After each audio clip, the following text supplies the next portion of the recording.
നമസ്കാരം, ഇത് filmy beat Malayalam. ഏറെക്കാലത്തിന് ശേഷമാണ് ഒരു ഹൊറർ ത്രില്ലർ വിഭാഗത്തിലുള്ള ഒരു സിനിമ മലയാളത്തിന്റെ വെള്ളിത്തിരയിൽ പ്രദർശനത്തിനെത്തുന്നത്. നവാഗതനായ JK സംവിധാനം ചെയ്ത് പൃഥ്വിരാജ് നായകനായെത്തിയ എസ്ര. ഫസ്റ്റ് ലുക്കും ട്രെയിലറും ഒക്കെ വന്നതിന് പിന്നാലെ പ്രേക്ഷകരിൽ കാത്തിരിപ്പേറ്റിയ ചിത്രം വെള്ളിയാഴ്ചയാണ് കേരളത്തിലെ തിയേറ്ററുകളിൽ എത്തിയത്. മൾട്ടിപ്ലക്സുകളിൽ പ്രീ റിലീസ് ബുക്കിംഗിന് വലിയ പ്രതികരണമാണ് ചിത്രത്തിന് ലഭിച്ചത്. ആദ്യ ദിനം തന്നെ ചിത്രം കണ്ടവരിൽ നിന്നും നല്ല റിപ്പോർട്ടുകളാണ് പുറത്തു വന്നത്. ഒരു മികച്ച വാരാന്ത്യം കാത്തിരിക്കെ ചിത്രത്തിന്റെ നിഗൂഢത വെളിവാക്കുന്ന ചില പോസ്റ്റുകൾ സോഷ്യൽ മീഡിയയിൽ പ്രചരിക്കുന്നത് ശ്രദ്ധയിൽപ്പെട്ടിരിക്കുന്നുവെന്ന് പറയുന്നു പൃഥ്വിരാജ്.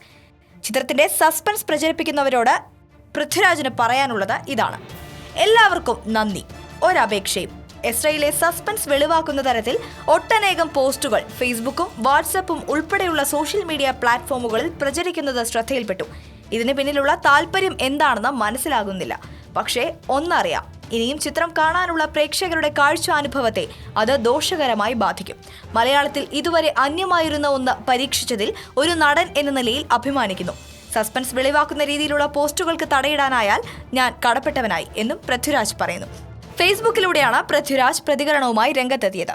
ആദ്യ ദിനം തന്നെ ചിത്രത്തിലെ സസ്പെൻസിനെ കുറിച്ചും ചിത്രത്തിലെ സസ്പെൻസ് ക്യാരക്ടറായ എബ്രഹാം എസ്രയെക്കുറിച്ചും ഒരുപാട് പോസ്റ്റുകൾ ഫേസ്ബുക്കിലും വാട്സപ്പിലും ഒക്കെ പ്രചരിച്ചിരുന്നു. ഈ സാഹചര്യത്തിലാണ് പൃഥ്വിരാജ് തന്നെ നേരിട്ട് രംഗത്തെത്തിയിരിക്കുന്നത്. പ്രിയ ആനന്ദാണ് എസ്രയിൽ പൃഥ്വിയുടെ നായികയായി എത്തുന്നത്. രഞ്ജൻ എന്നാണ് പൃഥ്വി അവതരിപ്പിക്കുന്ന കഥാപാത്രത്തിന്റെ പേര്. ജൂതവിശ്വാസത്തെയും മിത്തുകളെയും ആധാരമാക്കിയാണ് ചിത്രം.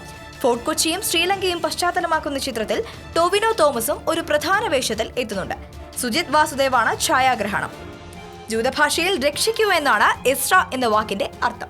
ഇത്തരത്തിൽ എസ്രയുടെ സസ്പെൻസ് പൊളിക്കുന്ന പോസ്റ്റുകൾ നിങ്ങൾക്ക് ലഭിച്ചിട്ടുണ്ടോ? എന്താണ് ഇതിനോട് നിങ്ങളുടെ പ്രതികരണം? ഒരു കമന്റിലൂടെ പ്രതികരിക്കൂ. For latest news, like it, share it and subscribe to Filmibeat Malayalam.